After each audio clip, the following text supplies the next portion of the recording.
Bismillahirrahmanirrahim. Assalamualaikum warahmatullahi wabarakatuh. Alhamdulillahirabbil alamin. Wassalatu wassalamu ala asyrafil anbiya'i wal mursalin wa ala alihi wa sahbihi ajma'in. Rabbi shrah li sadri wa yassir li amri wahlul 'uqdatam min lisani yafqahu qawli. Amma ba'd. Baik, teman-teman semuanya, bagaimana kabarnya malam hari ini? Alhamdulillah, luar biasa, Allahu Akbar. Ya, semoga senantiasa bersemangat dalam menjalani setiap aktivitas. Insya Allah pada kesempatan kali ini, Nima akan menyampaikan kultum dengan judul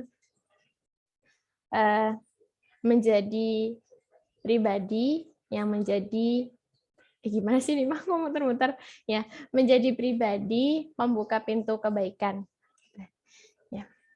Jadi setiap kita ingin menjadi manusia atau individu-individu yang ketika keberadaan kita itu tidak membuat orang lain risih, maksudnya risih pengen segera kita pergi gitu, tapi kehadiran kita itu dinanti karena dengan adanya kita ada kebermanfaatan yang kita tebar dan orang lain itu ya nggak merasa risih dengan keberadaan kita gitu, tapi merasa bahagia, senang gitu.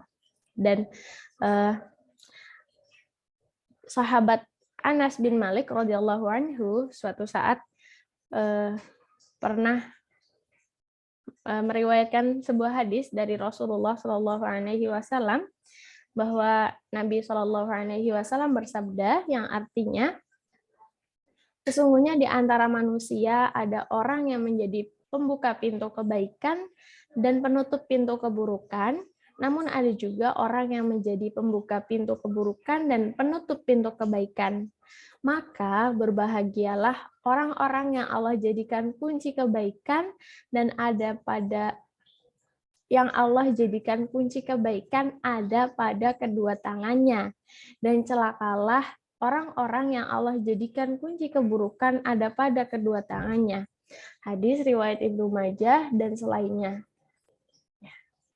Ada terdapat banyak hadis yang semakna dengan hadis yang agung ini. Hadis-hadis tersebut mendukung kandungannya dan menguatkan maknanya. Jadi salah satu contohnya diriwayatkan dari Abu Hurairah radhiyallahu anhu bahwa Nabi Shallallahu Alaihi Wasallam melewati beberapa orang yang sedang bermajelis. Majelis di sini itu sedang duduk gitu ya. Kemudian beliau bersabda, yang artinya, maukah aku beritahukan kepada kalian tentang orang yang terbaik di antara kalian, yang terbedakan dengan orang yang terburuk di antara kalian? Orang-orang yang sedang duduk ditanya seperti itu oleh Rasulullah, seketika langsung diam mereka gitu.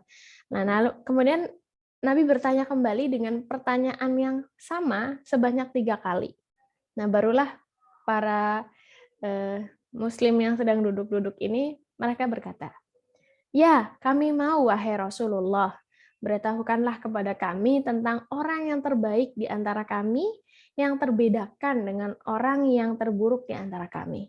Kemudian Rasulullah Shallallahu Alaihi Wasallam bersabda yang artinya, sebaik-baiknya kalian adalah orang yang diharapkan kebaikannya oleh orang lain, dan orang lain merasa aman dari keburukannya, dan seburuk-buruk kalian adalah orang yang tidak diharapkan kebaikannya, dan orang lain tidak merasa aman dari keburukannya. Ya, tentulah menjadi seorang Muslim yang baik itu menjadi cita-cita kita ya, karena nggak cuman baik untuk diri kita sendiri, tapi kepada sesama kita, sesama manusia, sesama makhluk Allah, kita juga baik gitu. Nah, untuk menjadikan diri kita termasuk menjadi orang yang mendatangkan kebahagiaan dalam kehidupan gitu ya, baik diri sendiri maupun orang lain, ada beberapa hal yang supaya hal itu gitu ya menjadi pintu pembuka kebaikan itu nggak cuma jadi angan-angan doang, yaitu kita bisa melakukan yang pertama yaitu meyakini bahwa Allah adalah Al-Fattah dan melaksanakan tuntutan peribadahan darinya. Tuntutan, iya. Termasuk modal terbesar bagi seorang hamba dalam meraih kedudukan pembuka pintu kebaikan dan penutup pintu keburukan adalah keyakinan yang benar bahwa Allah adalah Al-Fattah, yaitu Maha Pembuka kebaikan dan pemberi keputusan hukum. Dialah Allah yang membuka semua pintu-pintu kebaikan bagi hamba-hambanya. Nah, kalau kita bisa jalan ke masjid untuk berjamaah, kita bisa berinfak, senantiasa bermuka manis, maksudnya bukan ketika dipandang oleh saudaranya itu enak gitu ya, itu kan juga mendatangkan kebaikan. Nah, kita mampu melakukan itu bukan karena diri kita saja, tapi karena pertolongan Allah gitu ya. Jadi ya Allah lah yang membuka pintu-pintu kebaikan itu untuk kita. Nah, Dialah sang pembuka pintu-pintu kebaikan di dunia dan agama bagi hamba-hambanya dengan cara membuka hati-hati orang yang dipilihnya dengan kelembutan dan perhatiannya dan menghiasi hati mereka dengan tauhid dan keimanan kepadanya. Jadi makanya dibilang kita kudu yakin bahwa Allah itu yang mendatangkan kebaikan untuk kita. Tuh. Nah, yang kedua, kita juga perlu seseorang itu menjadi sosok pembuka pintu kebaikan dan pintu keburukan dengan tawakal dan berdoa kepada Allah semata. Jadi setelah kita meyakini, nah kan terus kita bertawakal dan berdoa kepada Allah agar Allah tunjukkan kepada kita, bukakan jalan-jalan kebaikan yang lainnya. Yang kebaikan-kebaikan itu tidak hanya sebentar, tapi langgeng bersama kita gitu ya.